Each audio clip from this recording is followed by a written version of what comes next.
Benvenuti ad Appuntamento con il sindaco di Catania Trentino, benvenuto, grazie per essere con noi. Buon pomeriggio.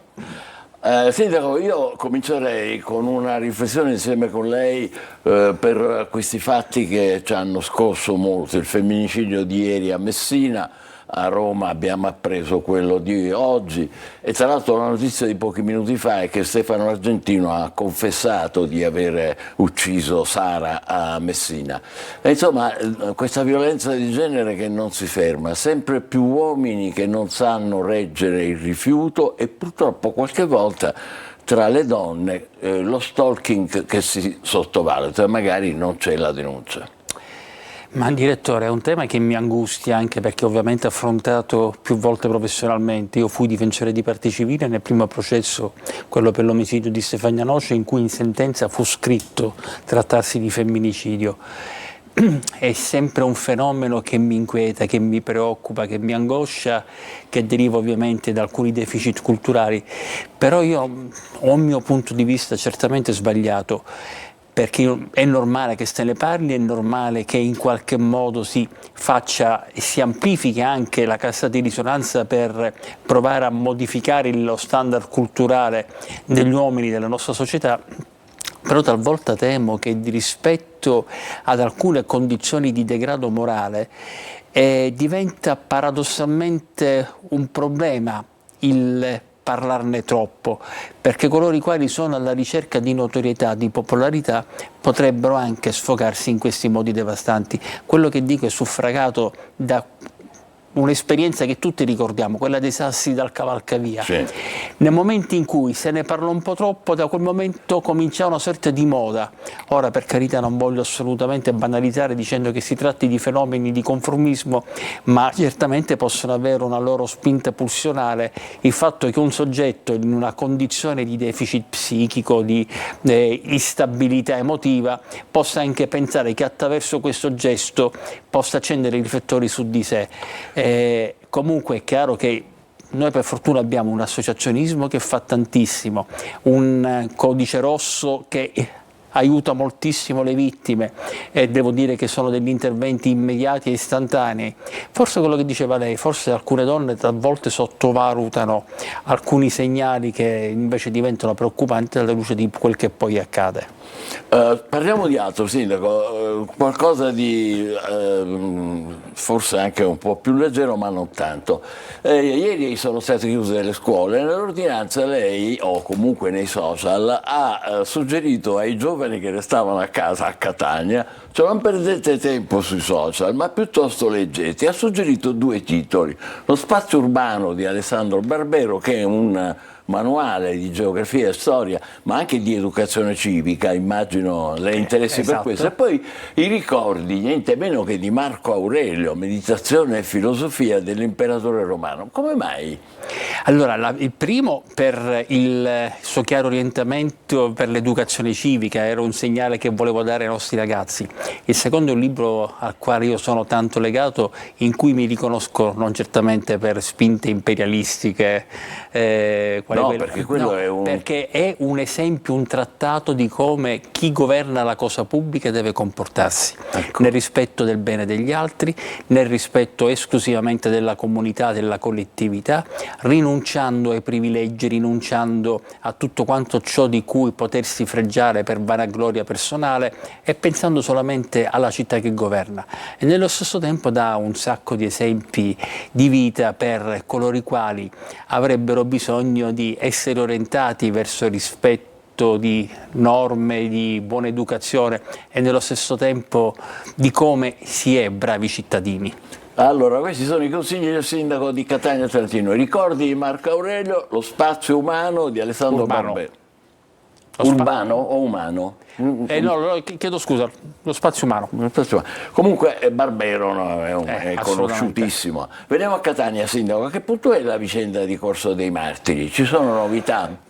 La vicenda del Corso dei Martiri ci hanno chiesto, questi che hanno acquistato, ci hanno chiesto l'aggiornamento della convenzione. Naturalmente noi attendiamo di conoscere quali sono le loro capacità finanziarie per portare avanti questi lavori. Però è chiaro che non voglio dare alibi e pertanto rispetto a una richiesta di incontro per ridiscutere la convenzione siamo pronti a sederci per comprendere cosa vogliono fare, ma soprattutto in quanto tempo lo vogliono fare.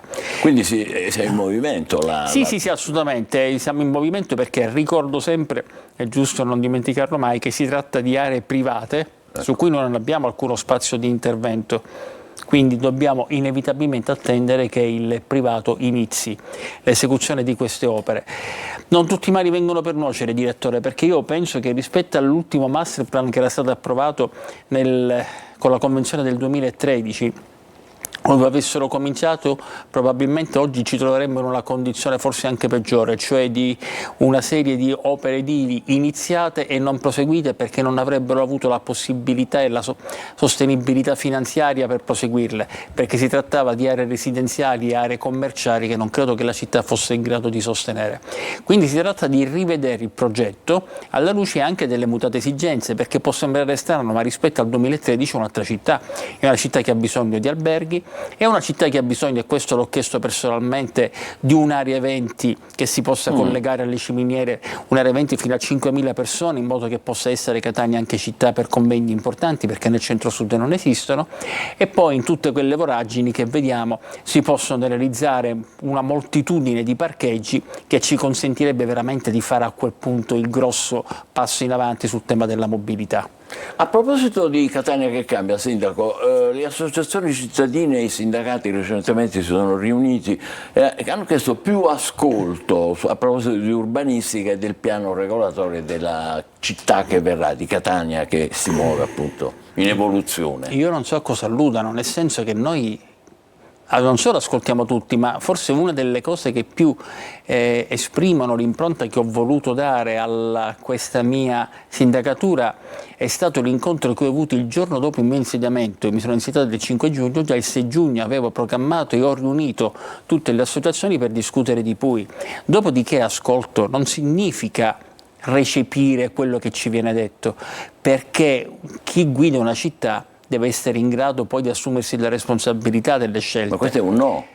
No, assolutamente. È un sì all'ascolto, ma poi è una capacità di stabilire quello che si ritiene meglio dal proprio punto di vista. Per esempio ieri leggevo di un incontro che c'è stato di una serie di queste associazioni, ci sono stati questi incontri e hanno detto ho letto che si parlava del decreto San Cristoforo, il cosiddetto Caivano bis, che sono stati dati pochi soldi per i servizi, così come venivano chiesti da molte associazioni, ma noi non potevamo dare un euro per i servizi, perché i servizi li possiamo pagare una tantum o devono essere strutturali, e quindi se diamo noi 100.000 euro, 10 euro, 1 milione di euro all'associazione Cucuzza per fare una serie di servizi, e gli altri anni come si sostiene? E quindi allora abbiamo dovuto configurare questo modello di riqualificazione in modo del tutto diverso. Per fortuna già sui servizi abbiamo tante risorse che ci vengono da altre linee di finanziamento europeo, e quindi ascoltare sì, il che non significa fare per forza quello che ti dicono, se no tu non lo condividi. Comunque l'apertura c'è e quindi le associazioni saranno ascoltate. Dobbiamo parlare adesso, gioie e dolori, no? Siamo ai dolori. Dobbiamo parlare della pista ciclabile che con le ultime piogge si è disastrata, allagata, quella di via Domenico Tempio. Adesso la vediamo. E tra l'altro, oltre lì, c'è incompleto ancora il tracciato di via Santa Sofia. Bene, vediamo il servizio indovini di chi, Sindaco? Di Tonino De Mana.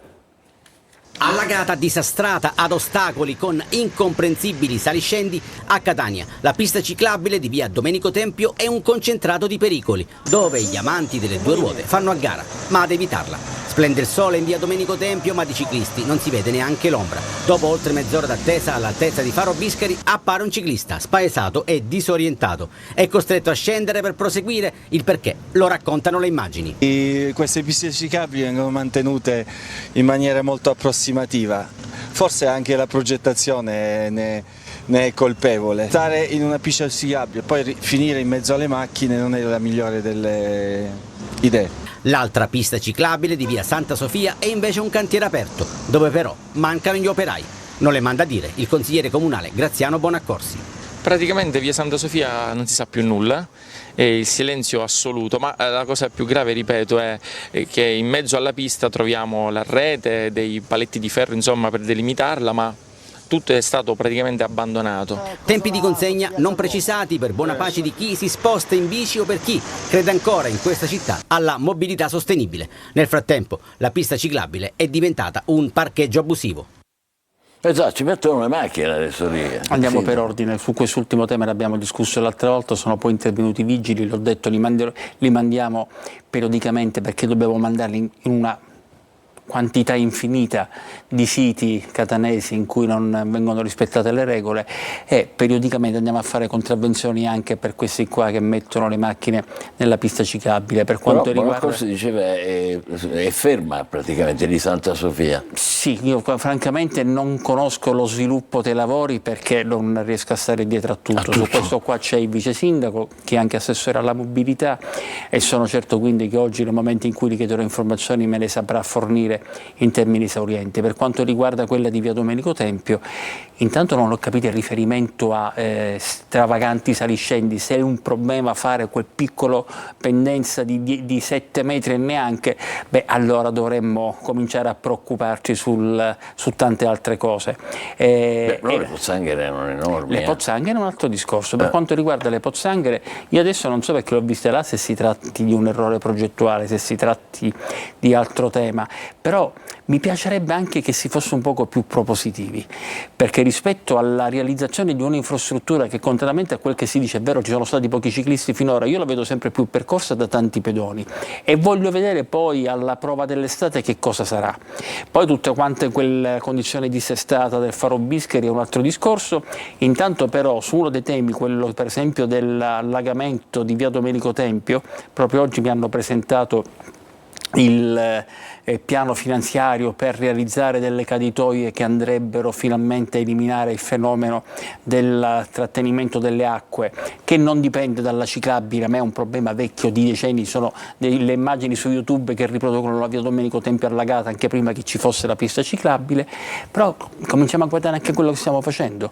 Noi ci siamo fatti, abbiamo ricevuto da qualche giorno il provvedimento di dismissione del sedime della vecchia circumeternea da parte appunto dell'FCE, e su questo noi stiamo progettando una pista ciclabile che va fino a Piano Tavola e diventa un bellissimo percorso tutto sul terreno che una volta era della Littorina, della circumeternea. Quindi guardiamo prospetticamente alle cose che ci sono, poi sono tante le cose che non funzionano e alle quali stiamo cercando di porre rimedio, ma abbiamo tutti quanti oramai abbiamo appreso qual è la condizione che non voglio neanche dire abbiamo ereditato, che tutti i sindaci d'Italia si trovano a gestire con tante difficoltà per le note questioni finanziarie e di trasferimenti che ci giungono dallo Stato, dalle regioni, in misura forse inferiore a quel che ci potrebbe consentire una maggiore capacità propulsiva, ma a fronte di questo però noi abbiamo detto benissimo a Catania, dobbiamo cercare di incassare di più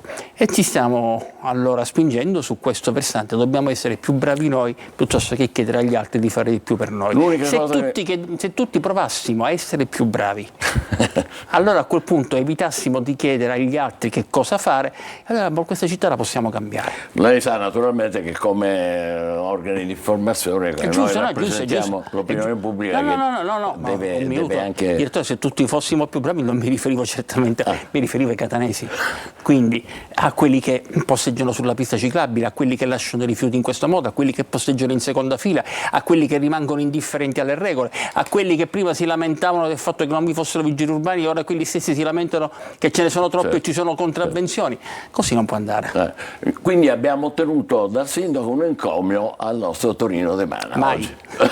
Ha detto mai, però vuol dire sì in realtà. Va bene, scherzi a parte, breve pubblicità, i vostri WhatsApp tra pochissimo, 342 74 55 005, come vedete il numero, per favore messaggi brevi, più brevi sono, più velocemente li leggiamo e anche il sindaco ha più spazio per rispondere. A dopo, state con noi.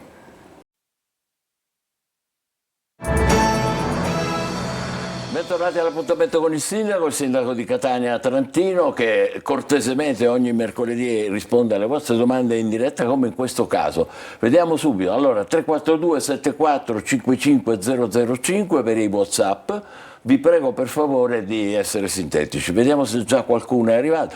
Ma scusi sindaco, volevo dire questo: dal numero di messaggi che arrivano da quando noi facciamo l'annuncio al telegiornale su Antenna a ora, altro che influenza era, l'influenza era, ci fanno ridere in confronto ai messaggi che arrivano. No, non scherzo, veramente. Allora, buongiorno, vorrei chiedere al signor sindaco come mai la pattuglia ambientale dei vigili non interviene allorquando richiesta di un cittadino che coglie in flagranza una persona che conferisce i rifiuti difformi di fronte al proprio portone di casa. Non dice dove, però dice che segnala la cosa. Però un minuto, nel momento in cui parla di flagranza, la flagranza è un qualcosa che consacra il gesto di abbandonare rifiuti.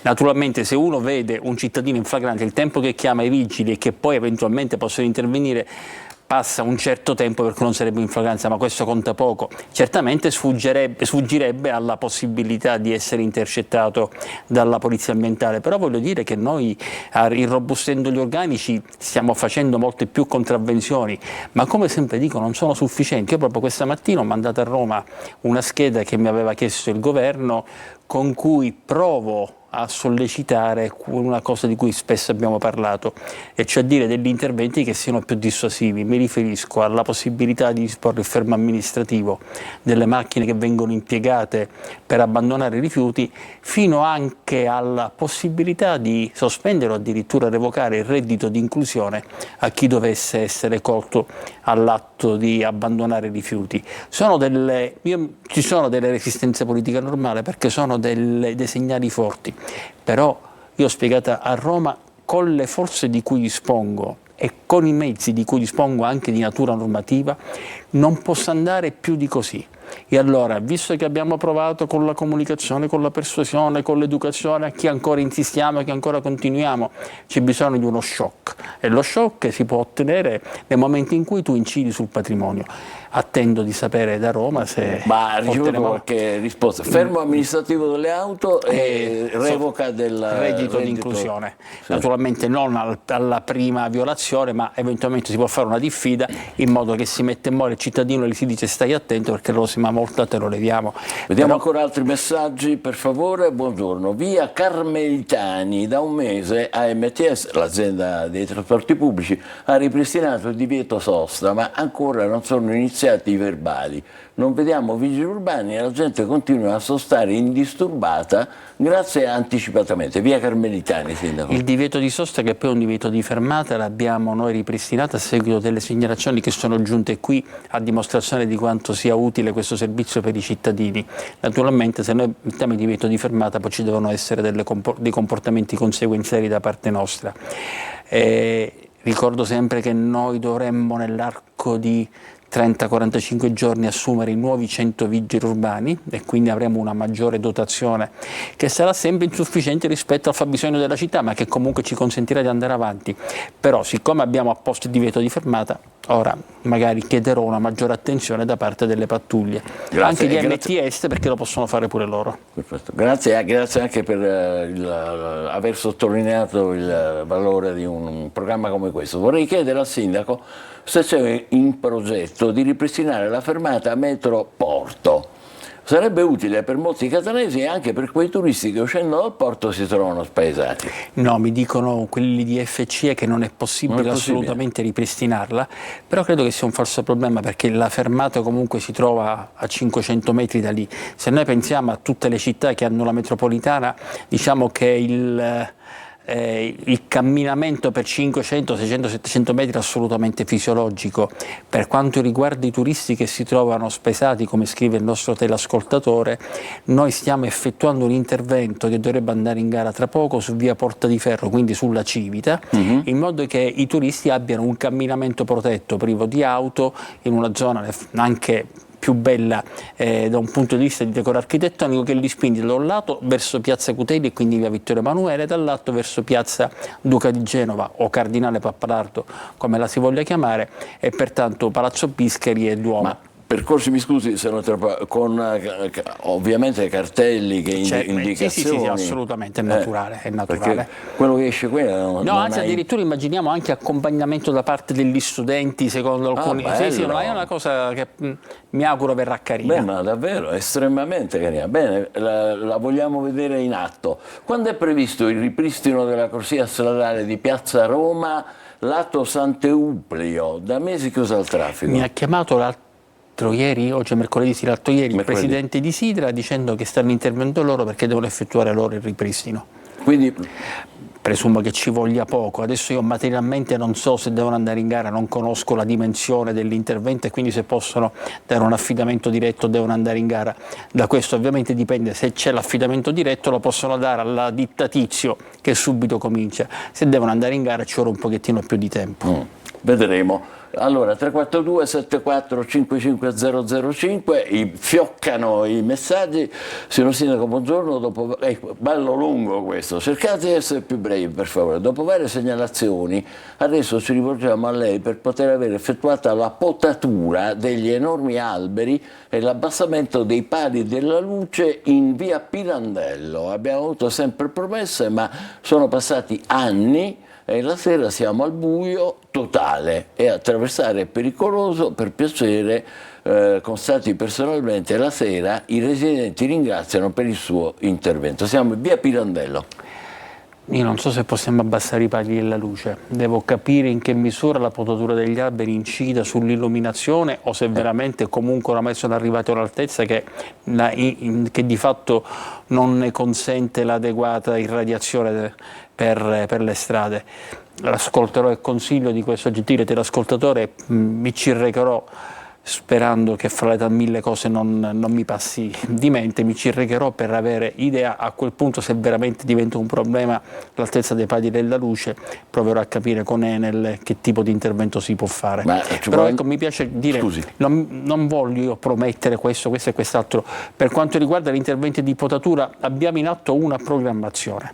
Rispetto alla programmazione non mi piace che io possa dire no, facciamo prima via Pirandello perché me l'hanno chiesto a Telecolor, perché a quel punto legittimerei le varie scorciatoie che possono giungere da chiunque e non è giusto. Chiarissimo. Quindi c'è una programmazione che verrà, mi auguro, seguita tassativamente, però è chiaro che poi dipende anche dalla condizione di urgenza che presenta il lavoro. Se veramente è così come mi è stata rappresentata, e non dubito che lo sia, qualcosa bisogna farla più tempestivamente. Quindi un occhio di riguardo ci sarà sicuramente. Vediamo ancora se c'è tempo, un altro messaggio. Buonasera Sindaco, quando verranno assunti i nuovi 100 agenti di polizia locale? L'abbiamo detto poco fa. Abbiamo chiesto, ci ha comunicato il Ministero degli Interni che stanno revocando la procedura RIPAM che loro avevano cominciato perché sono con fondi ministeriali per i primi 2 anni e poi a carico nostro. Stanno revocando la procedura perché da quando è stato approvato il decreto che adesso ci consente di assumere anche gli idonei in altri concorsi, prima c'era il taglio idonei per cui non potevamo assumere, adesso noi stiamo pertanto attingendo alla graduatoria dell'esame che abbiamo svolto e pertanto, ripeto, l'ho detto prima, dovrebbero essere 30-45 giorni per quello che mi hanno detto gli uffici. 30-45 giorni, quindi diciamo ci siamo. Metà maggio? Sì, dovremmo farcelo entro metà maggio. Bene, benissimo. Abbiamo tempo ancora per un messaggio, forse o 2. Caro Sindaco, mi chiamo Stefania, abito in Corso delle Province e purtroppo gli ascensori della metropolitana non sono in funzione, causando difficoltà, certo, a chi non riesce a deambulare. Confido con lei nel ripristino. Lei che mi avviso è un grande sindaco. Giuro che non l'abbiamo scritto noi questo. Stefania, lei mi fa arrossire ovviamente, peraltro non fa altro che appesantire il fardello delle mie responsabilità. Io più volte sono intervenuto con FCE perché è una competenza loro e loro mi hanno assicurato che intanto hanno ripristinato, stanno finendo per ripristinare quell'impianto a Sesicoro ed è in atto un complesso di interventi perché sono molti o le scale mobili o gli ascensori che non funzionano funzionano alla FCE, alla metropolitana, e non ha senso che noi abbiamo un servizio che è un gioiellino per la mobilità sostenibile e poi non riusciamo a garantire la funzionalità di questi servizi che permettono a chi non può deambulare di poter utilizzare i mezzi. Quindi, ma credo che sia uscito un articolo qualche giorno fa con un cronoprogramma di cui ha parlato l'ingegnere Fiore. Verificherò. Benissimo, un ultimo messaggio ancora. E grazie ancora Stefania. Ringraziato. Benissimo, via Carmelitani, sì, da un mese a MTS. Già l'abbiamo fatto. Già fatto? No, l'abbiamo letto poco fa. Questo l'abbiamo letto? Sì. Ce n'è ancora un altro oppure ci fermiamo qui? Che dite? Abito vicino a via Plebiscito, nei pressi dei ristoranti che fanno carne di cavallo. Quando finirà l'abuso di bracceria a cielo aperto? Sembra di vivere nel selvaggio West. Sindaco, faccia qualcosa, faccio chiudere chi si ostina a essere fuori legge. Leonardo. È una battaglia senza esclusione di colpi. Stamattina c'è stato un importante intervento in Piazza Palestro, sempre interforze, proprio perché in questo momento si registra un'assoluta sintonia fra tutte le forze dell'ordine e anche della nostra polizia locale. Già siamo intervenuti un paio di volte nella zona di cui parla questo signore. Io stesso sono andato lì. E ho detto agli operatori che non è possibile continuare in questo modo. Loro mi dicono: ma noi siamo anche un'attrazione per i turisti. Io ho sempre detto: non lo metti in dubbio, ma non è che voi potete permettervi però di infrangere la legge. Voi qua c'è un'emissione di fumi che dà fastidio a tutto il vicinato, e non è, o voi mi studiate, mi proponete un modello, non lo so, di aspirazione ai fumi, qualcosa che possa garantire tutte le persone dalle esalazioni, dalle emissioni di fumi appunto fastidiosi, oppure noi non possiamo, dobbiamo trovare un metodo di convivenza, altrimenti sequestriamo e chiudiamo tutto. Beh, però mi rendo conto che è un problema, perché ovviamente c'è tanta gente che lavora lì, certo. Perciò devono essere loro a mettersi in regola. Io provo a essere buono, provo a essere comprensivo, ma questo non significa che mi dovete fare fesso facendo quello che volete. L'altro ieri sono passato alla fiera e ho trovato 2 bracieri accesi in mezzo alla strada e ho detto: non li voglio vedere più, perché li faccio sequestrare immediatamente. Vediamo, non dico quando, ci ripasseranno quelli della polizia locale ed eventualmente... Non è che è un problema molto serio, molto importante, grazie anche per quello che ci ha detto. Allora, ci fermiamo provvisoriamente qui, mercoledì potrà essere ancora con noi, Sindaco? Sì, o ci sono impegni no, dell'ANCI, l'associazione dei comuni? No, sono qua. Bene, la ringraziamo anche per questo, grazie a voi naturalmente per averci seguito, per aver partecipato così numerosi. Se ci riusciamo, Sindaco, vorremmo fare una puntata tutta di messaggi, vediamo se ci riusciamo. Sono pronto anche per una straordinaria. Grazie sempre al Sindaco e buon Trentino, pomeriggio. grazie a tutti voi per essere stati con noi. Telecolor continua, buon pomeriggio.